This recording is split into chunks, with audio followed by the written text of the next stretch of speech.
Estive ontem, Eduardo Marques, na Web Summit, conferência de tecnologia, de web, de tudo que você imaginar do que há de mais moderno, que acontece anualmente aqui em Lisboa, já tem alguns anos e vai continuar acontecendo alguns anos aqui. Ano passado a pandemia impediu, o evento voltou presencialmente agora em 2021 e, na verdade, é um evento de 4 dias. Começou na segunda, eu acho que terminou hoje, do dia 1º ao 4 de novembro, um baita evento aqui na Expo de Lisboa.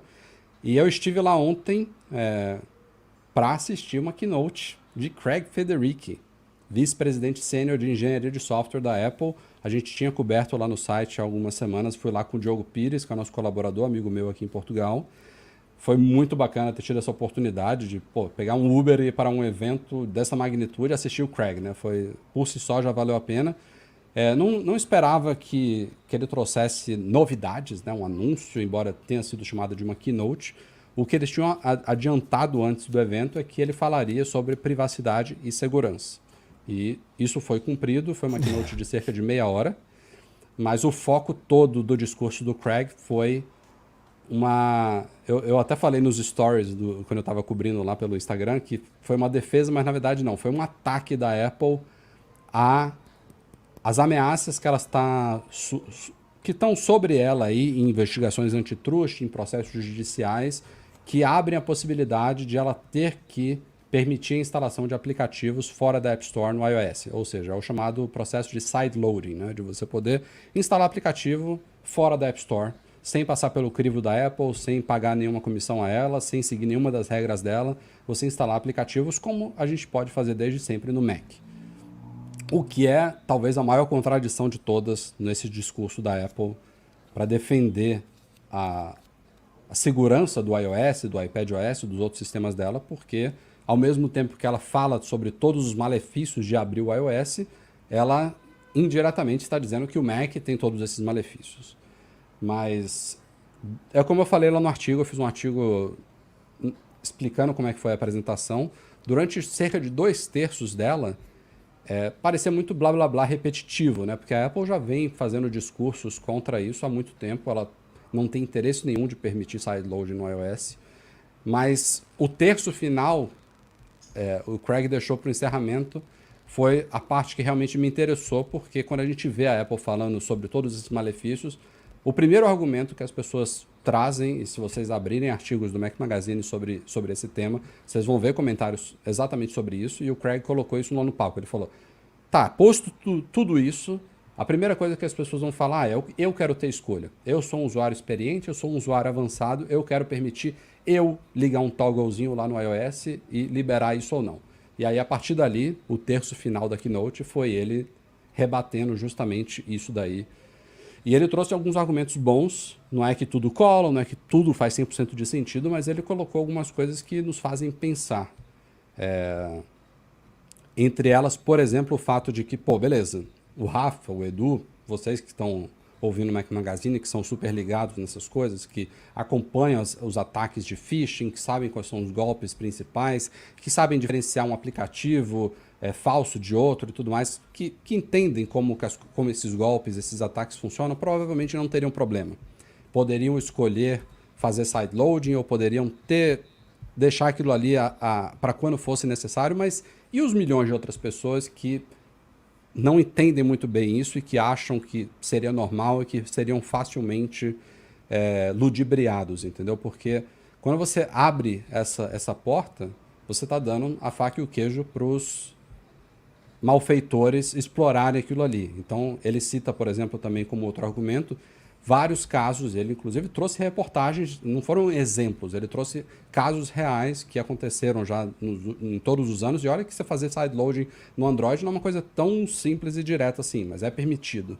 E ele trouxe vários exemplos de, por exemplo, Google Plays duplicados. Não é um aplicativo que está, um WhatsApp que está querendo se passar pelo outro. Isso tem de monte, mas o Google Play, sabe? Pessoas que caem no conto de abrir uma loja achando que estavam na loja oficial do Google, mas não era, porque os caras sabem fazer isso muito bem feito. A gente mesmo deu exemplo há pouco tempo, né? Quando o governo começou a pagar auxílio emergencial pelo Caixa Tem, né?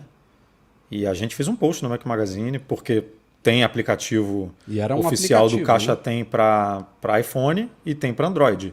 E no iPhone você digita caixa tem, aparece um aplicativo. No Android, na loja oficial do Google, você digitava caixa tem e aparecia, tipo, sei lá, dezenas de aplicativos e um era o verdadeiro, mas vai saber qual é o verdadeiro, né?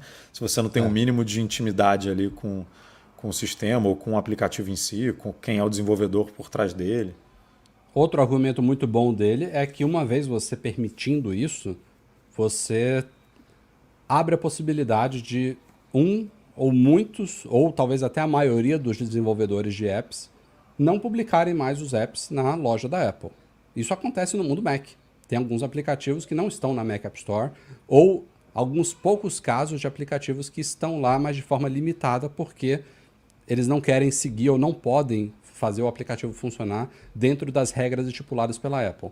Então tem, claro, o interesse comercial da Apple nisso daí, de ter o controle, de ganhar a comissão dela, de tudo ficar dentro das regras ali, por exemplo, essas novas regras de privacidade que ela trouxe com a transparência do rastreamento de apps no iOS 14.5.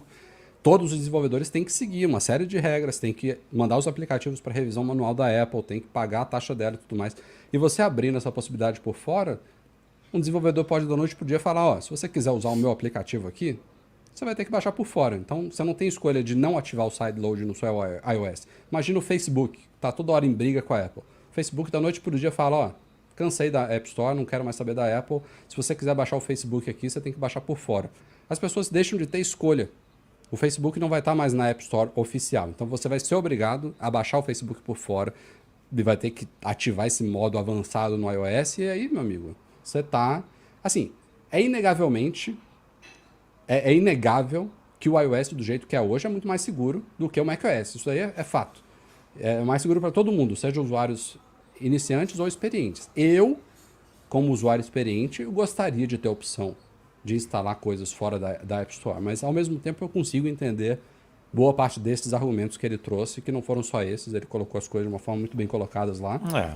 Mas existem, realmente, como você falou, existem, não vou dizer brechas, mas existem formas de você contornar isso que ele falou, né? O iPhone poderia vir, por exemplo, com uma opção padrão de só aceitar downloads pela App Store. E aí você, que é um usuário mais avançado... Mas é isso, é o que eu estou falando né? desde o começo.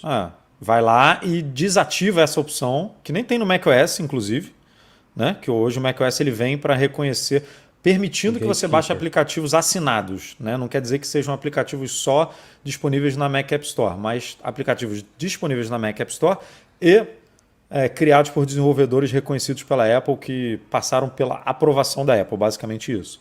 Então, se você baixar um aplicativo qualquer aí de um desenvolvedor, vou dar um exemplo aqui, muito pequeno, mas que você confia nele e tal, um amigo seu que está começando agora e tal, que não é reconhecido, digamos assim, pela Apple, não passou pelo processo de aprovação da Apple, e ele está disponibilizando o aplicativo dele no site dele, você vai baixar, a Apple vai te dar tá vindo de um desenvolvedor que a gente não conhece, que não pode ter problema, você quer se responsabilizar por isso? Aí você vai lá e, ok, beleza, eu quero. E o iPhone poderia ser assim, mas, de fato, mesmo ela fazendo isso, um Facebook, por exemplo, eu acho que nunca deixaria de publicar na App Store por causa disso, porque ele perderia muito. É a única forma da Apple viabilizar um negócio desse, né? Mantendo por padrão o download pela App Store. Mas o que custa para um Facebook tentar educar as pessoas, né? Quer baixar o Facebook? Desliga essa opção e baixa aqui pelo meu site. Não, né? Eu dei um exemplo talvez. Não, mas é um exemplo drástico. bom, porque... Eu não acho que o Facebook faria isso, mas pensa, por exemplo, num Clubhouse.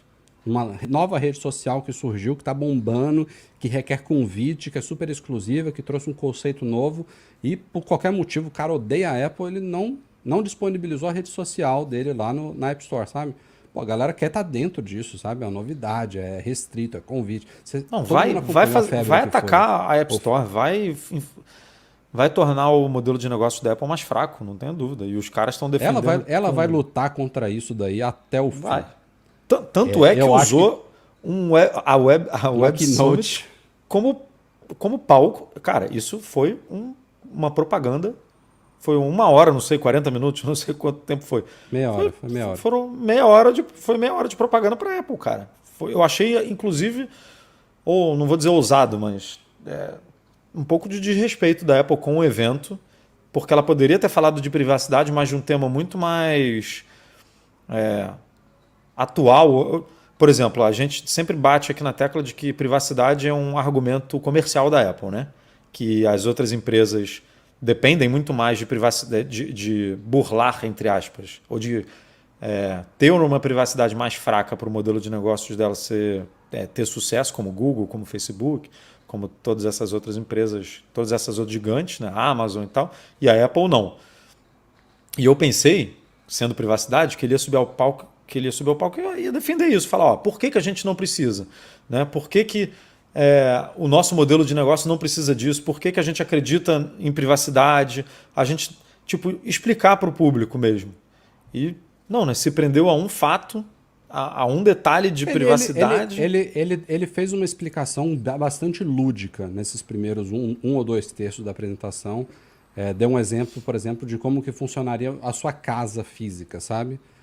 Ele fez um paradoxo de como que uma casa segura poderia se tornar insegura abrindo uma brecha dessa, sabe? Para as pessoas entenderem. Então acabou que foi também uma espécie de aula do que significa na prática fazer sideloading, e aí veio a propaganda para se defender, e eles usaram esse palco aqui porque estamos na Europa, e a Europa tem a União Europeia, a Comissão Europeia, que está no pé da Apple em uma série de questões, e uma delas que está querendo ser aprovada aqui é o chamado, se não me engano, Digital Markets Act, DMA, que uma das premissas dele, de abertura de mercado, é justamente essa, sideloading. Então, eles aproveitaram um palco muito importante, que estão sendo de perto vigiados. Eu acho mais fácil a Apple aprovar mais lojas, sabe? Ó, beleza.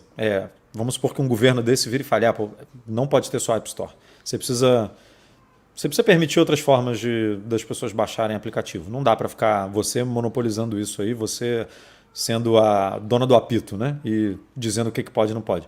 Eu acho mais fácil eles virarem e falarem assim, então beleza, vamos abrir para outras lojas, e essas outras lojas precisam seguir essas regras aqui para disponibilizar aplicativos, do que virar e falar, ok, qualquer pessoa pode oferecer agora aplicativos pelo site delas, digamos assim, sabe? Não sei se isso seria possível não, mas seria um meio termo, né? Tipo, porque aí você fala...